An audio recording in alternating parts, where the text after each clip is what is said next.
People want to go and they just want to see where, if they turn out on the pitch and they show pride, passion, and they sweat and blood for that shirt and that badge, but go and lose 3-0, as fans, we don't care. No, well, but we're not seeing it. You're right, because the saying was back in the 60s, the crowd love a trier, and regardless, and there's been loads of bread and butter players, but if they see you giving your all and you're getting your shirt dirty, they don't mind that.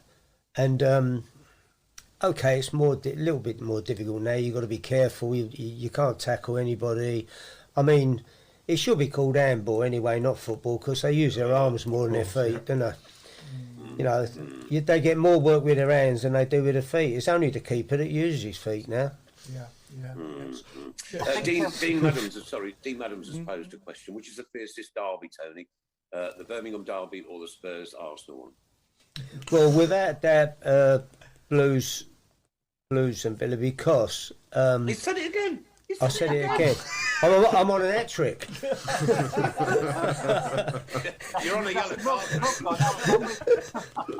As long as I only get one yellow, not two, otherwise I'll be out of here, wouldn't I? No, the Blues, that was the thing when I first came. It's we don't care where we finish in the league, even if we have to get relegated, we've got to beat Villa. Well, we waited a couple of 3 seasons before it was possible because, Blues had come up from the second, Villa were in the third and come up to the second and into the first. So it was a long wait, but we did have albeit the very first one was at Villa Park, and we actually lost 2-1.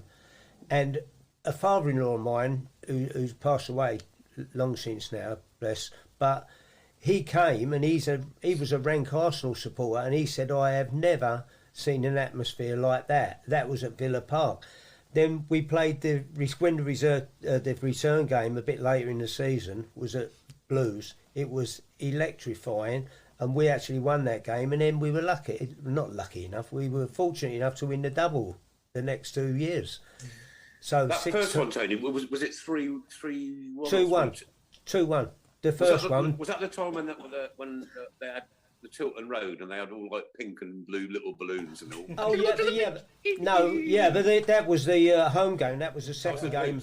Yeah, but that was at Blues. That was 3-2. That was my first derby. That was my very first. derby. That was 3-2. Yeah, it was phenomenal. The noise, just look at that goosebumps, mate. Look at that. Look at that. No, I've got to admit, if you're not fired up for that, if Blues I shouldn't say it because there were some great players in the team then, but if Blues could have gone out and every game was that game, I think we'd have done 4 times better than what we did, if that makes sense. And you say, well, how can you raise it for that game and not others?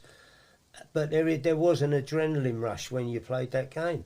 I'll tell you why we raise it. I'll tell you why we as fans raise it as well. Because we sit here in June waiting for that fixture list to come out, and the second it does, you're on it.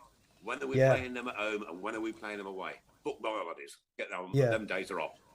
Yeah, that's it. Yeah. Immediately. Oh no, massive games. More so, don't forget, Arsenal was known as the library if you was a Tottenham fan. Yeah, absolutely. Yeah. I mean, it's the quietest place on the planet. So, it was never really. It was a bigger game, Spurs against West Ham, than playing Arsenal, albeit they're the closest two together, like distance-wise. But no, it's just the way it is. Where Villa and Blues, that's me hat trick. No more cups of tea for you. Them and us was the biggest. Because I've already opened the door. He's going out by the window. In I was fact. going to bring you some tea.